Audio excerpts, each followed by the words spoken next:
Welcome back to Young Heretics Conversations. This is my occasional interview series. I don't regularly have guests on the show, but when someone is doing something really interesting or something really interesting happens, I like to have a little conversation. And this is a good opportunity for us to kind of lift our heads up from the ancient literature that we typically talk about on the show and look around at what's going on in the world here and now. We've been having a blast. I've been having a blast. I hope you are too, reading through the Aeneid. And we're in book 2 right now. You can catch up on that series if you haven't already just by hitting subscribe wherever you're listening to this podcast, on Apple Podcasts or YouTube or whatever. Hit subscribe, and we will be dropping new episodes about the Aeneid periodically. But it's good also when we're spending so much time in one work of literature to mix it up a little bit and think about what's going on here and now. And one of the things that's going on right now that's most interesting to me is the tidal shift that has happened in the wake of the American election.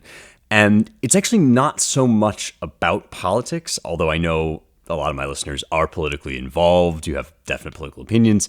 Me too. I was very invested in the outcome of this election, but I was not prepared. Even when I contemplated what might happen if Trump won, I was not prepared for how dramatic and wide-ranging the transformation would be. And it feels like this mood shift that was totally bottled up and ready to happen, or it was happening under the surface, but because of what was going on at the national scale politically, it was not easy to really discern or see directly, experience the way the country was moving. Of course, the word that everyone keeps using is vibes, the way that the vibes have shifted. And that is actually, in its distant etymological roots, that word is about vibrations, right? It's about the shaking of the earth and the things that are moving under the earth that might cause an earthquake. And of course, earthquakes, we know, gradually build up, the tension builds up under the earth, and then suddenly there's an event or a moment or even just a random happenstance that brings the whole thing tumbling down. Like they say, how did you go bankrupt? Very slowly and then all at once. And so that's what we're talking about when we're talking about a vibe shift. And it has been really striking, really shocking to me even. And I pay pretty close attention to this stuff. And most of the stuff that is most interesting to me is actually not political. It's not about this or that Trump move on tariffs or even the very consequential things that are going on with geopolitics right now and Zelensky and China and Putin and everything. But actually what's really seems like most consequential of all is the cultural transformation that we seem to be undergoing. The direction of it is pretty clear. The future of it is totally uncertain. Nobody knows what's going to happen 10, 50 years down the line, how people are going to look back on this period. But the direction of travel is really clear. And it's a direction that people like me have been hoping we would move in for a while. Not necessarily to the more right-wing, to the more conservative side. Again, I am a conservative, but this is not, I'm not quite talking about that. I'm talking about the end of materialism and the end of the Enlightenment. This is something that my book, Light of the Mind, Light of the World, was really designed to show and to argue for and to describe. And that's why it's written the way it is. It's kind of a sweeping history of intellectual approaches to science and natural philosophy, showing the movement that we've taken over time away from an idea of an ordered, created universe and toward this kind of Epicurean notion of randomness, that everything is a multiverse and it's all just atoms bouncing through a void. And what my book argues is that that idea has been collapsing for a very long time and falling apart. And one thing I've been saying since it came out is that when I wrote that book, when I started writing it, I thought, this is a book about what materialism is and why it's wrong. That would have been the elevator pitch I gave while I was writing, if somebody had asked me, what are you writing a book about? After it came out, and since it's come out, and as I'm looking at the literary landscape and seeing the reception the book's gotten and the way that people have responded and other books that have also come out, I'm starting to think that maybe this is actually a book about what was materialism and why was it wrong? Because all of the decline that I've been tracing, that other people have also been tracing, the failure of this purely mechanical view of the world to really hold water and to sustain a healthy society, all of that failure has been kind of apparent, but also seemed kind of hopeless until very recently, when you have these really radical developments. Like, it seems as if perhaps the decline in church attendance may be bottoming out, maybe slowing down among younger generations. There are new surveys out that suggest that's true. There are obviously very prominent figures now at the political level advocating things like Ordo Amoris, this Catholic idea of the order of charity or the order of loves. There are prominent intellectuals like Ayaan Hirsi Ali and a number of scientists as well, whom I write about in the book, that are kind of coming around to a religious perspective, to at least a theological or a transcendental perspective. There's all of these motions towards something new, something that comes after the decline of the Enlightenment ideas that I think we've been living through. And so this opens up a whole new field. It kind of leads me to think, well, after the trajectory I described in my book, what comes next, right? What is it that we now want to build? What kind of world are we looking at? Is it a recovery of the medieval idea about the universe as divinely ordained and structured? Maybe to some extent, but some things about the medieval era just ain't coming back. We ain't restoring the crystal spheres, at least not in their literal form, to the universe. The universe is not structured the way some of the academics in Oxford in its early days thought it was structured. So that won't work for us. But is there a way to recover that same sense of divinely ordained cosmic harmony? What about our relationship to all these new tools and all this new technology? How are we going to mediate that without putting it all back in the box, even if we could? Would we really want to throw our iPhones away? Probably not. I'm filming on one right now. I'm using this great technology to talk to you. So how are we going to rightly order the new world that seems to be opening up with a new awareness of these questions? People are at least starting to understand that you have to have good answers to these ultimate questions, and you can't just muddle along sort of eking out what pleasures you may while you think of yourself as a brain in a jar or a chemistry set in a meat sack or whatever ugly image you want to put in your head. You have to have some higher, bigger idea. And so I was interested to see this statement come out in First Things. And actually, I was asked to sign it. I was so swamped at the time that I missed the deadline, but I do think it's a great statement. And so when we were talking, when I was talking with the editors and writers about what to do, we thought maybe we could have an episode to talk about this statement, which is called A Future for the Family, a New Technology Agenda for the Right. And this is an attempt to lay out, both at a political and at a cultural level, what our first principles, guiding ideas really should be when it comes to our technology. And I'm very excited to talk about this with my friend, Jon Askonas, who's an assistant professor of politics at the Catholic University of America, where I recently was. I gave a talk there not long ago, or a dialogue with Ross Douthat about his book. And Jon is a really fascinating writer, really fascinating thinker.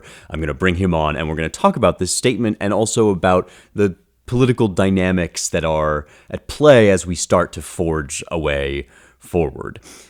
And how do we live in a world that is going to include things like Grok? There's going to be AI, but it's not going to have a soul. And how do we keep our souls? And all of those questions are kind of addressed, or at least they're outlined here in this statement. But first, I want to tell you about something that no machine can do. I'm reading this wonderful book right now.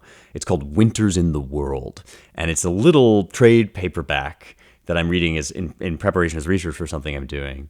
And it's about the Anglo-Saxon, that is Old English, ways of describing time and the seasons, and these beautiful metaphors that come up in poems like Beowulf.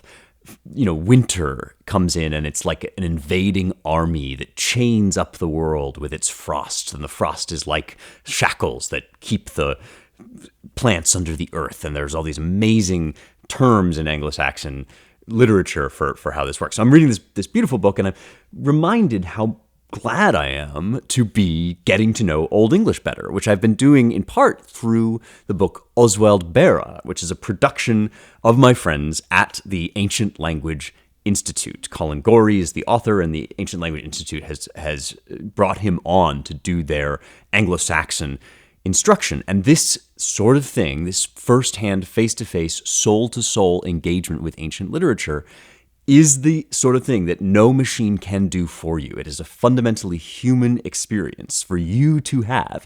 And the best way for you to have it is to do it in the original languages. That vividness, that clarity, the way that you can have an unmediated contact with the past, that's what Ancient Language Institute is offering. And they're offering it in an extraordinarily intuitive, accessible, and convenient way. If you are sitting around thinking, man, I talk to people all the time who say, I wish I could read the Bible in Greek. I really wish I could read Virgil in Latin, right? But I never got it in school. I don't have time. I'm bad at languages, all this stuff, right? Whatever your setback is, Ancient Language Institute has the solution. They have beginner level cohorts that are starting this summer in Latin, in Ancient Greek, in Biblical Hebrew, in Anglo-Saxon, in any one of those languages you want to learn. They will meet you at your level. If you're just starting out, you've never done a foreign language before, or if you've got some under your belt but you want to perfect it, they've got all sorts of great classes available. Their registration, though, is closing on April 19th. So that deadline is coming up, and you want to make sure that you sign up because these classes do fill up. So you can go to ancientlanguage.com/heretics. That's ancientlanguage.com/heretics to check out their course offerings and find out what's right for you. You definitely will not regret it. And just for you, just for the people listening to my voice right now, not available to be read, not written down anywhere on the internet, my discount code, Spencer, SPENCER, to get you a special Young Heretics discount off your registration fee at checkout when you go to ancientlanguage.com/heretics and start your language learning journey or take it further. All right, without further ado, let's talk about this statement on A Future for the Family, a new technology agenda for the right, with my pal, Jon Askonas.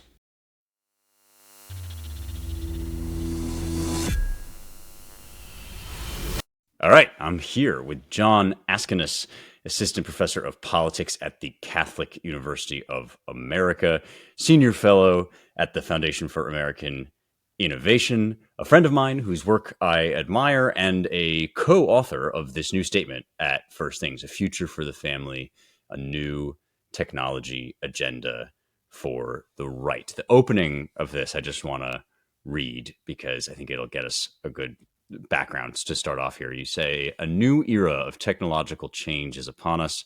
It threatens to supplant the human person and make the family functionally and biologically unnecessary. But this anti-human outcome is not inevitable. Conservatives must welcome dynamic innovation, but they should oppose the deployment of technologies that undermine human goods. We must enact policies that elevate the family to a primary constituency of technological advancement.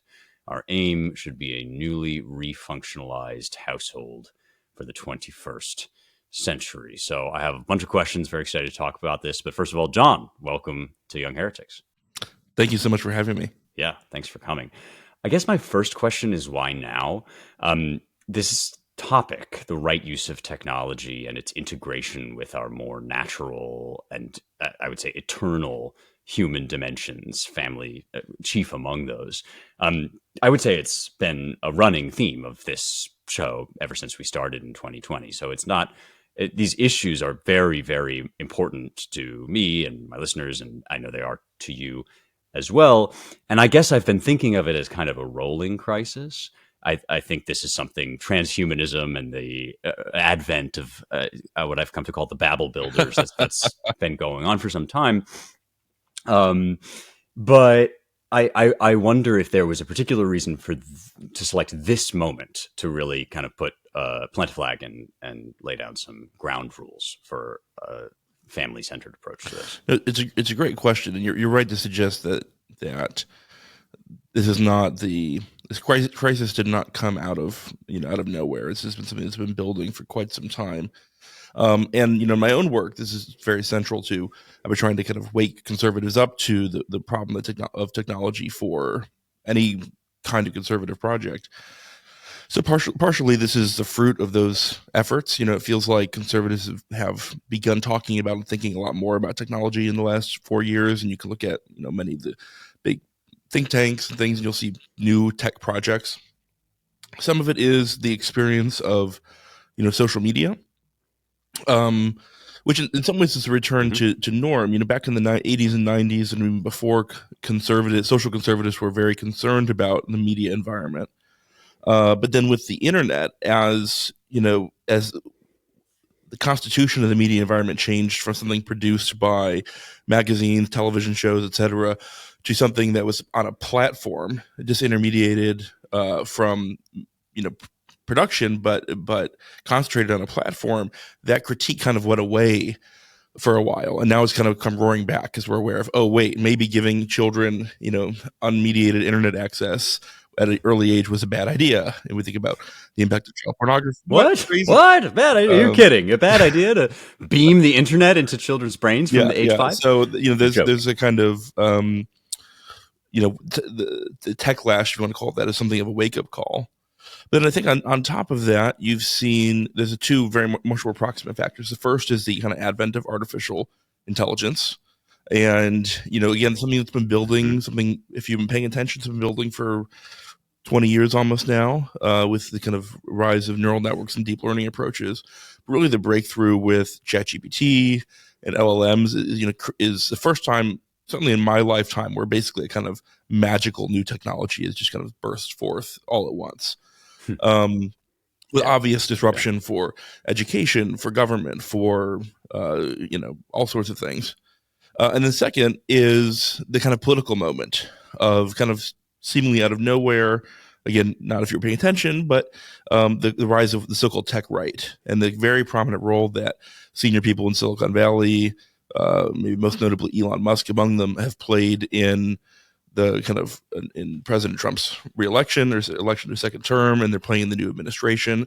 And then the unease or uncertainty many conservatives have about how they feel about that, about where they fit in, ranging from, enthusiastic embrace to, Steve Bannon going off on the transhumanists and kind of crying foul of this emerging coalition. And so I think that's what kind of created the moment. Vivek Ramaswamy kind of nosediving in his statement. I'm also thinking, just recently, right? This kind of rift, right? Yeah, cool. No, I mean, that's a very helpful context, and I want to get into our up to the moment sort of situation in terms of like Trump 2.0 and everything. But first, I'd just like to ask you a little bit more about these principles, because you lay out, there's 10. I would call them guidelines. You can tell me if there's a better word for it. I mean, these are not laws, specific laws that you're not asking for any particular policy, but you are describing the sorts of principles that should guide policy making. Respect the natural cycle of mortality. So you can instantly think about like MAID in Canada and also sort of euthanasia programs here in the States. Support women in their natural ability to conceive, gestate, birth, and nurture children, rather than seek to bypass or short circuit the female body or reduce it to organs for rent. I mean, everything from artificial wombs, kind of futuristic stuff, to contemporary things that are happening right now, debates going on over IVF. This would be affected by that. Protect human sexuality from ongoing commodification and dehumanization by violent pornography, digital prostitution, child sexual abuse material, deepfakes, AI sexual companions, and sex robots. That made its way into Trump's address to Congress recently. The AI deepfake element of that is now, I guess, a concern that I think it's Melania taking that on. So, okay, these are all becoming very, very live. And my question is about coalition building. So in these sorts of statements that have to be signed by a lot of people in order to make a mark, there's always the delicate business of saying enough that it's genuinely a consequential set of guidelines. I mean, I would say these principles I can agree to them, but they are not principles that are guaranteed to govern the Trump presidency or a conservative agenda. So you are taking a line here. On the other hand, each of these statements, as I just started reading them, admits of multiple possible interpretations and applications. So I think probably everybody who signs this will be horrified by the idea of artificial wombs. I would imagine that those who have signed it might have differing opinions about the proper use of IVF, just as to give an example. In that context, I'm curious, what are the factions that you had in mind? Who are the people that you wanted to get on board? What are the differences among them? And how did you set about finding something that everybody could agree on?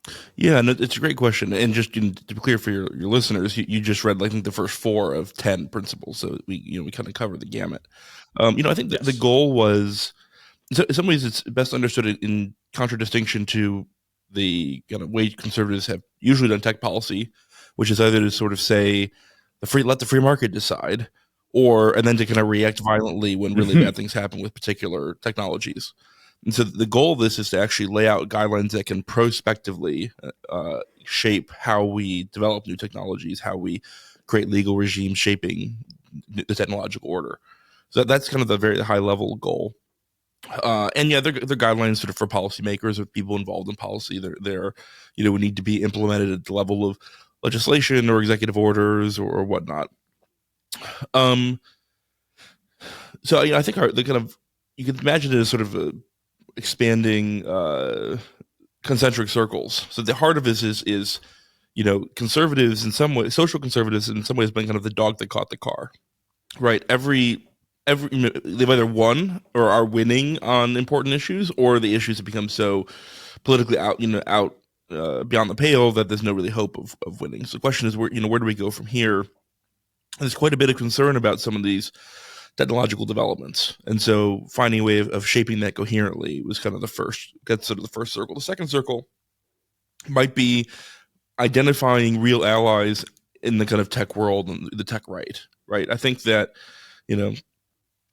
Steve Bannon, not to contradict Steve Bannon too much, but there are transhumanist and there are pro-humanist forces in Silicon Valley in the tech world, and it's not always obvious who's which, but it's a really important distinction to make. And so wanting to begin to kind of find our allies in tech, and even frankly beyond tech. One of the really interesting things is we've had some really interesting outreach from folks who might be understood as sort of center left, but who think that this is a really important conversation, and are in some ways more alarmed about kind of transhumanism than they are about, on the left and the right, than they are about other issues.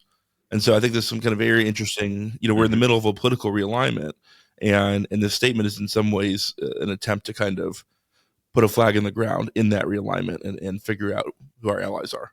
So interesting. On the left, one name that springs to my mind is Shoshana Zuboff, a sort of Marxist-inflected Harvard professor who nevertheless wrote a pretty good book from a Marxist perspective, about data capture, because it very closely aligns with this Marxist concept of enclosure that she's sort of interested in. So yeah, there's that potential.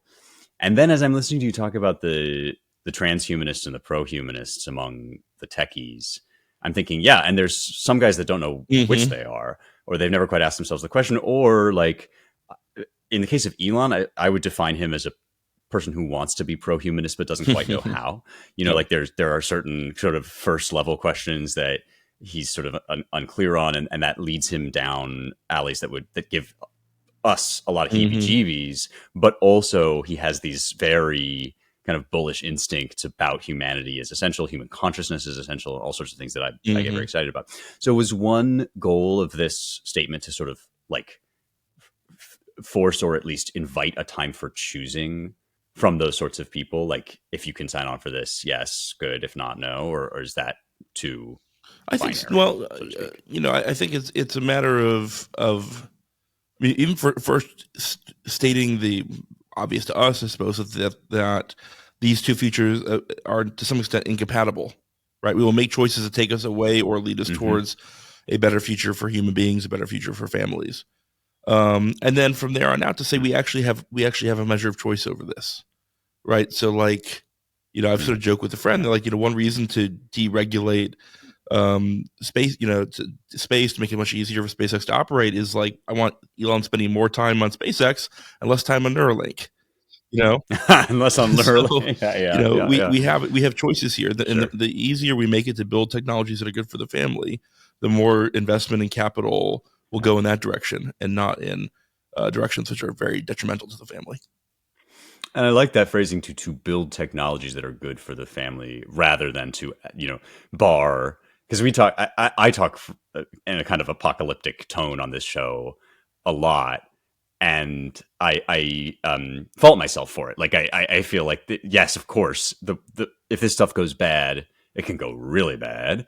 Um, and a lot of the kind of classical literature that we tackle on the show is devoted to really kind of like gaming out those disaster scenarios.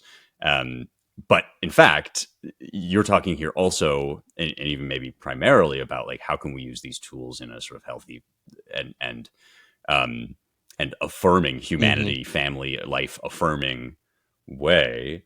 Um, you're also making me think that in times of realignment, it is actually very important to define just what precisely are the incompatible points of view, because Mm-hmm. suddenly, if Marxists and paleocons can suddenly find common ground, what's the determining factor between good Marxists and good paleocons and bad Marxists and bad paleocons is kind of like a good Mm-hmm. intellectual project. And that's a nice lead into, I guess, our current situation, because obviously the right is being handed this major opportunity to kind of try things out, and with that comes a lot of revealing moments of who sort of wants what. I joked just a second ago about Vivek and that like Twitter meltdown he had over the nerds wanting to import more nerds, but like it's not really a joke. That's a telling moment. That's like, okay, here is a dividing line that is emerging on the Mm-hmm. right. I'm curious to get your take, and you don't have to speak for like the signatories here necessarily, just from your own perspective. Um, are there is there anything that comes to mind, top of mind, is like one really good thing that Trump 2.0 has done, and one really bad thing that Trump 2.0 has done, or several, if you like? Well, it's still very early on Trump, and so on Trump 2.0, and so yeah, too early to tell probably. I'll give you maybe two suggestive examples though on kind of dividing lines. Um, Hmm. One of them is in like a year or two ago. Florida passed legislation, and Ron DeSantis signed into law, basically banning like lab grown meat in Florida. And it was really interesting kind of Oh yeah, meltdown in some of yeah. my tech group chats about this, because a lot of the tech people felt like, oh, this is stifling innovation.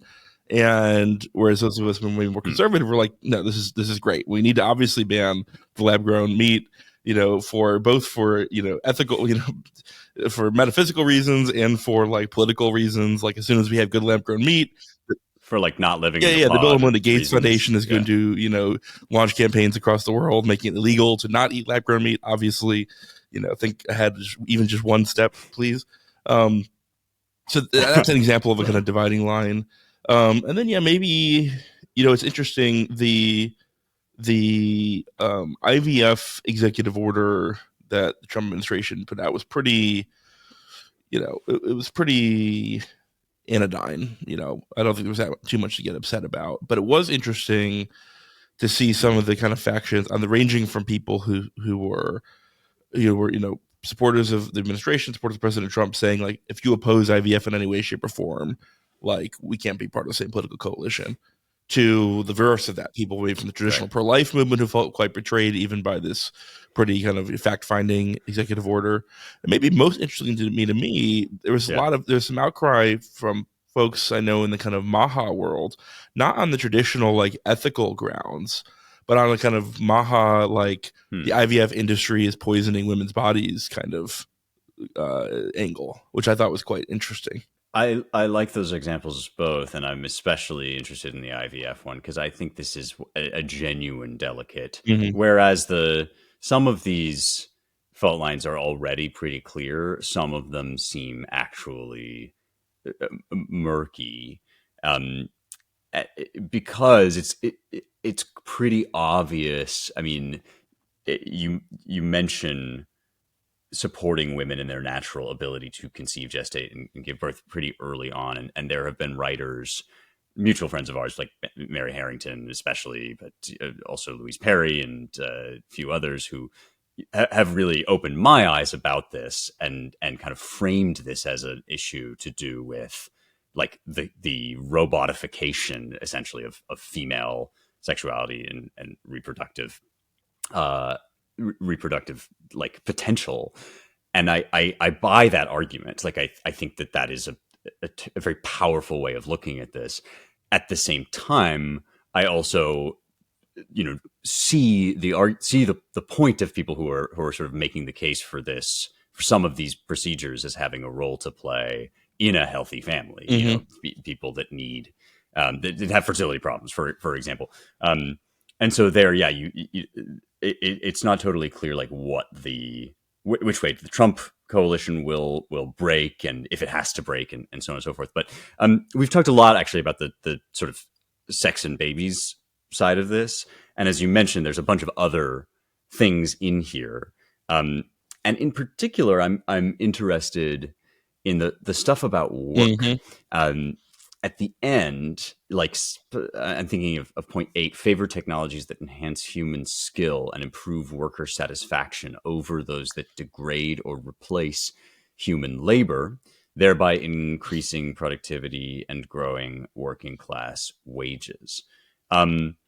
Yeah, so this is one where you can very easily see a fault line emerging among sort of the AI maximalists who would like robots to bring them their Grubhub and clean their house, all of that stuff. Some of which Yeah, sounds like or worse. nice, There's some right? worse options there too. That's a fair point. Yeah. I was being, I guess, a little tame, but like all this stuff, since everything pornifies on the internet, like. Well, it was interesting. Hardly anybody's talking about this, by the way. Although I think what's his name, Richard Baldwin, I think his name, wrote a book on the Great Convergence, which I recommend to you. Written before COVID, but it's about sort of the future of work.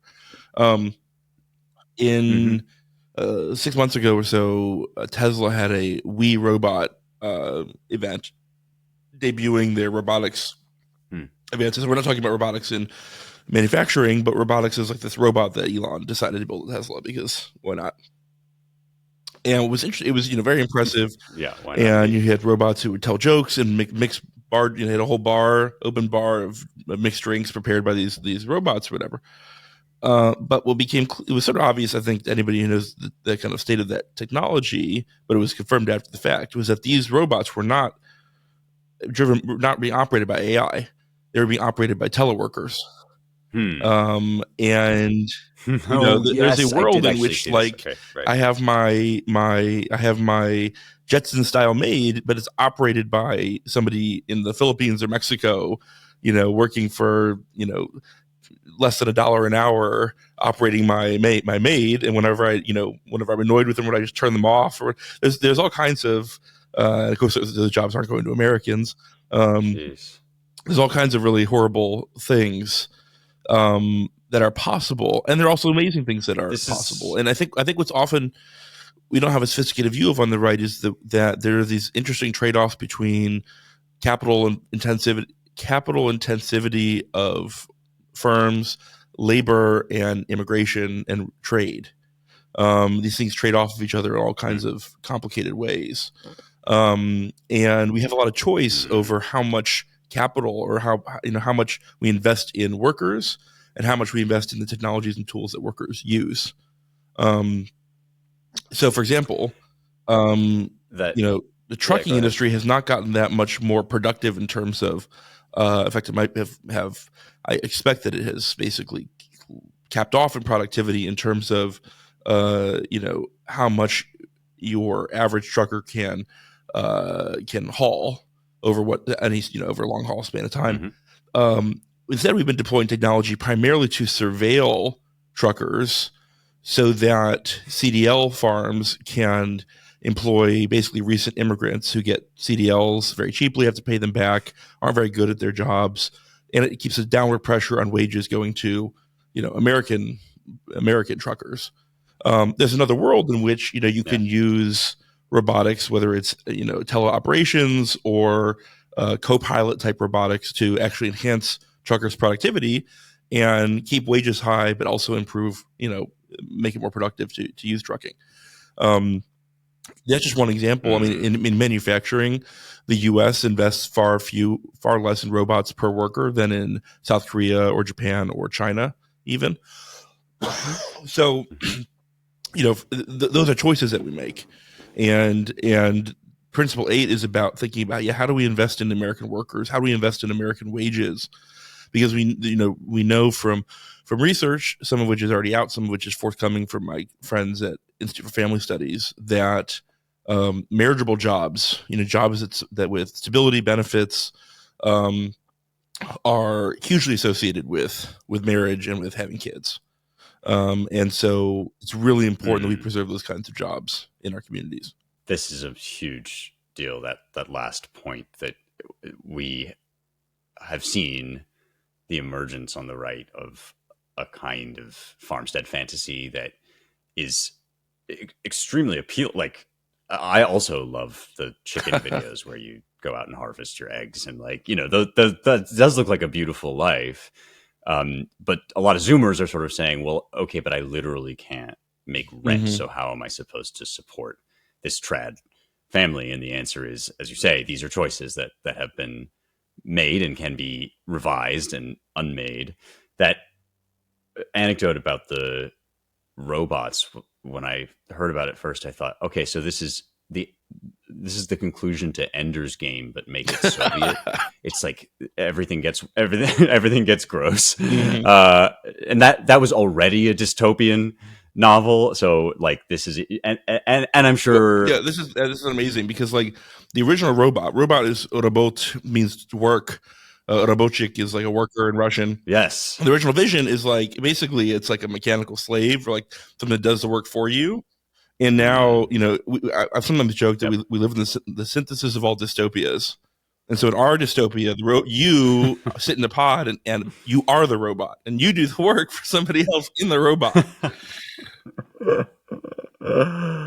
Wow. Yes. This is something that I write about in my book, Light of the Mind, Light of the World. Everyone should go get a copy. But yes, that this like sort of, right now, wherever fine books are sold, it's Psalm. I got this wrong on Twitter recently, so I have to remember. It's Psalm 115, I think, where the psalmist says, "The idols are silver and gold; eyes have they, but see not, and those that make them become like them." So there is this like we robotify ourselves before we even like think to make the robots. And then I'm sure listeners have seen the little clip of I think it's called Proto Clone, which recently presented. Actually, I have a question for you about this. You know about this stuff. I'll drop the link to this in the show notes, but like it's this sort of hanging white spectral ghoul robot that is being animated like with what look like kind of musculoskeletal synaptic it's like the twitches of a dead body after it hasn't quite yet died, and it's accompanied by this horror movie music, and it's in this dark warehouse, and somebody said, this is like, congrats, we finally created the robots from Westworld. That cautionary tale about robots. There's that great tweet, like right. Sci-fi author, in my book I invented the Torment Nexus as a cautionary tale that it's tech company. At long last, we've created the Torment Nexus from the classic sci-fi novel. Don't create the Torment Nexus. Yeah, that's right. So my question for you about this is, how much of that should we take at face value, and how much of that should we think of as like a statement of vision rather than imminent reality? Because like often it does turn out there's some like wage laborer kind of pulling it's like, pay no attention to the wage laborer behind the curtain who's pulling the string. So is the bigger concern here about sort of Potempkin dystopia or an Hmm. actual dystopia? What would your take be? Yeah, you can imagine, America 2035, where you have all of these, amazing autonomous robots that are actually driven by like, Mexicans like hooked up to vats with Neuralinks Yeah. operating the protoclones. Um, Translated Oh, by LLM, I with all can't the language unfortunately translated by imagine that. At LLMs. least I I am mean, I think now. this is the look. There's a lot of amazing new Right. technology, including advances in material science, obviously huge advances in AI. Um, it's the classic. It's interesting. We don't really struggle. There's a funny way in which we don't struggle to. We have all this kind of mytho-poetic architecture that helps understand new technology, because new technology is there's that was it Arthur C. Clarke line, like any sufficiently advanced new technology is indistinguishable from magic. I've often thought that this like way. Hmm. I think he meant this as kind of an atheist quip about dumb religious believers, but there's a very deep truth to this, which is our dreams for what we want to achieve technologically come from our kind of the kind of mythopoetic architecture of magic and sorcery and the supernatural, and the idea of a kind of limitless power behind it. Um, it's a very, very deep resonance, a very deep story here. And so, if you go back and read fairy tales, right? It's not that the magic isn't real. It really works. It will do it. It just won't give you what you want it to. It will never quite deliver on what it promises, Mm. or won't. If it does, it doesn't deliver it in the way that you hope. And I think that that's universally true for new technologies. There's a kind of natural disenchantment, and a necessary disenchantment with new technologies. We only begin to use them properly when we are disenchanted of them as kind of magical devices. And Marshall McLuhan writes about this in a number of places. Mm. Um, so the tech is Wow. real. I think that the kind of vision of a kind of, you know, was it Welbeck during the pandemic said that something to the effect of like the world after the pandemic will be the same, just shittier. And I think that's true of technology. Like, the world after AI will be the same. It will be better in some ways. It will be more mediocre in other ways. Um, and the damage that's done is the damage that when we associate our kind of deepest dreams or fears or worship with the technology. That's beautifully put. We only use technology rightly once we lose faith in it as magic. I'm going to draw us to a close right there because that's very consonant with sort of what we've been approaching together on this show as well. In the time that remains, well, first I'll just say it's a future for the family, and it's at First Things. Everybody should go read it at firstthings.com and consider well the principles it lays out. Jon, this was a delight. Is there anything? Where can people find you? Anything that they should check out that you're working on right now? I'm on Twitter too much for my spiritual good. Mm-hmm. You can check out www.afutureforthefamily.org, and we've Great, got the statement and links to some other policy documents and a lot of other things that we're working on. So that's a good place to terrific. keep up with it. That sounds great. And yeah, unfortunately, I didn't choose to give up Twitter for Lent. I chose cigars instead. So I will see you on x.com. Jon, it's been a pleasure. Thanks for joining me. Thank you so much.